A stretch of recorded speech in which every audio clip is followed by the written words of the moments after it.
let's move to our third and final game of our hop around. We are going to London. We are going to East London. East London, that's where we are going. West Ham will take on Arsenal in the first game on Sunday. West Ham will take on Arsenal in the first game of Sunday. Let's have a look at their numbers. There you have it. Arsenal in first position. 23 wins, 4 draws, 3 losses, and a goal difference of plus 43. West Ham on the opposite side, they are 14th, 8 wins, 6 draws, 15 losses, and a goal difference of minus 12. So David Moyes' men not looking too good there. We've seen we've seen the best of West Ham. We've also seen the worst of West Ham.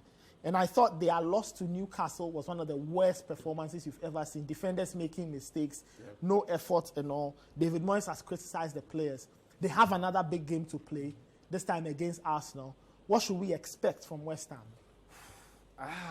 What should you expect from West Ham? A good effort, because first things first, it's a London derby. Yeah. So as derbies go, you would expect the players to be really amped for this one.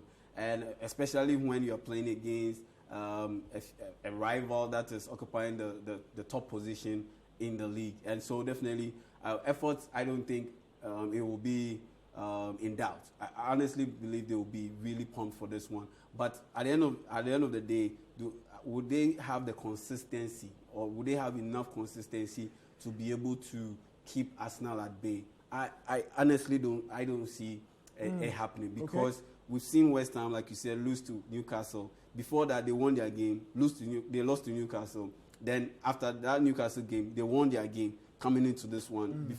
That was before going to Europe and getting a draw against Belgian side Ghent. Then now they are facing Arsenal. So I don't see them having that consistency to be able to get past this Arsenal side.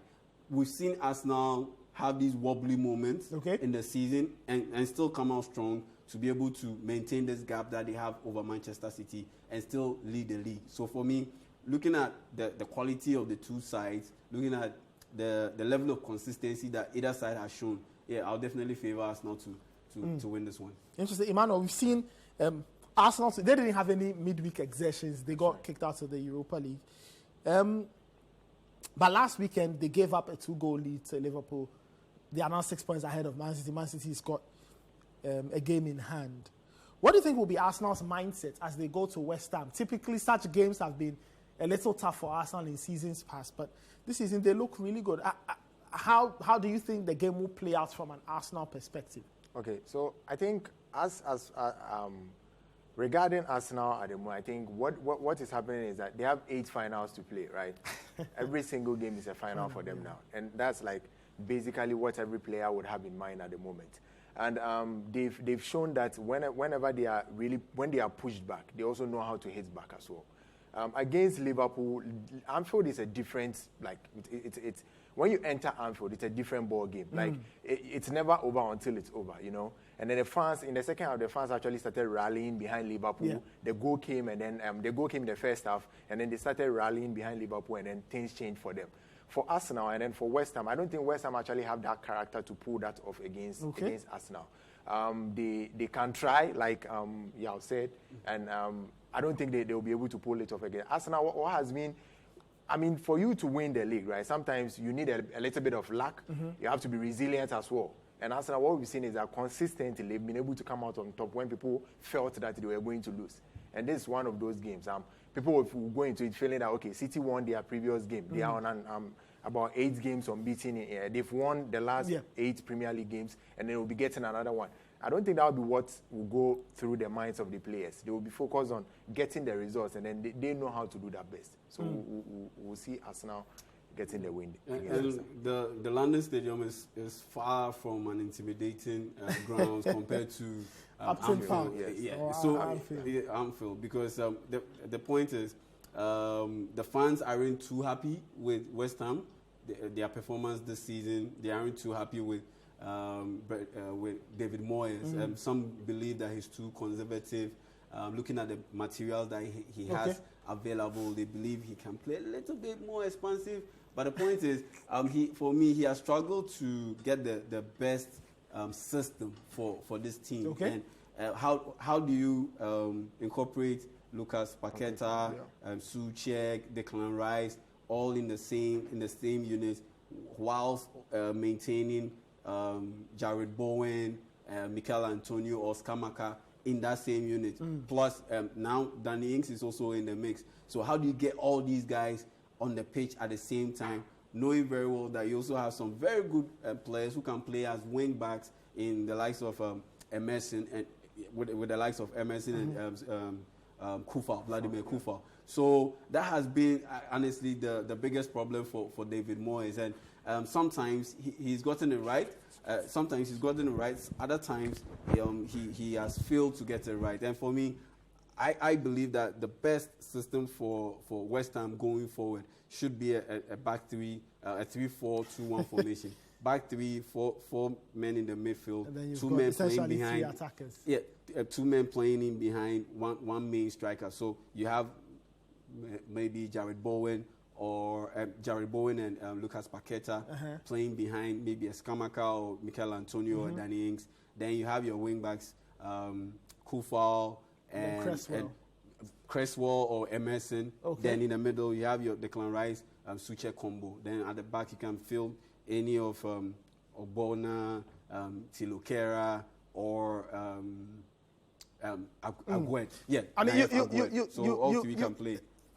I mean, Emmanuel, I was talking about the preferred setup that Moyes should try.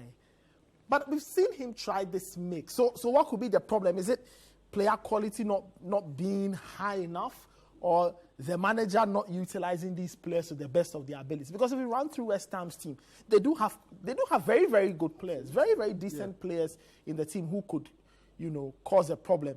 So what seems to be the challenge now? I feel it's a mixture of both, a little bit of both. And I wouldn't question the quality of the players they have there. They have top players. Yeah. You can't have Lucas Paqueta in the team. You can't have Declan Rice in the team. You can't have Skamaka in there, and then you would still struggle to get results. I think sometimes David Moyes sometimes becomes a bit pragmatic in his approaches. Sometimes, yes. That I like him as a manager, but I feel that sometimes his approach to certain games, he's sort of like, he's been in the league for a long time, right? And I feel that he's supposed to go past the phase where he gives teams a lot of respect. You have to go out there, you have to stamp your game like on whatever opponents that comes. And then sometimes you find West Ham falling short in that regard. Okay. You have these materials there. You can put... I watched, I think about 2 weeks ago, Paqueta was actually on the bench because for whatever reason that was. And I found out very weird. And they were equally struggling to even create chances. And you had a guy on the bench. So just make the bold calls. Try to put in your best materials. Try to make things work, and eventually you get the result. You watched the Everton-Man United game, and you saw how Everton reacted after going down by a goal. That's right. How they pressured Manchester United. And had it not been for that Seamus Coleman mistake that got Marcus Rashford in to play Anthony Martial in, and for him to get that second goal, I honestly saw Everton getting an equalizer because Sean Dyche, unlike his previous self, decided to go all attack. And he attacked Manchester United. He made some minor changes, and he put Manchester United under a lot of attack and under a lot of pressure. I haven't seen enough of David Moyes doing such a thing for me to be confident that he is the guy who can rally this team and get the best out of the quality players that they have. And on that score, that's why you think Arsenal will win. So aside the managerial hesitancy, and the fact that he hasn't been able to get the balance right in terms of the tactics. There's also Arsenal has the quality, and there's also the fact that they didn't have to play any midweek games. Okay, so it will be fresh. All right.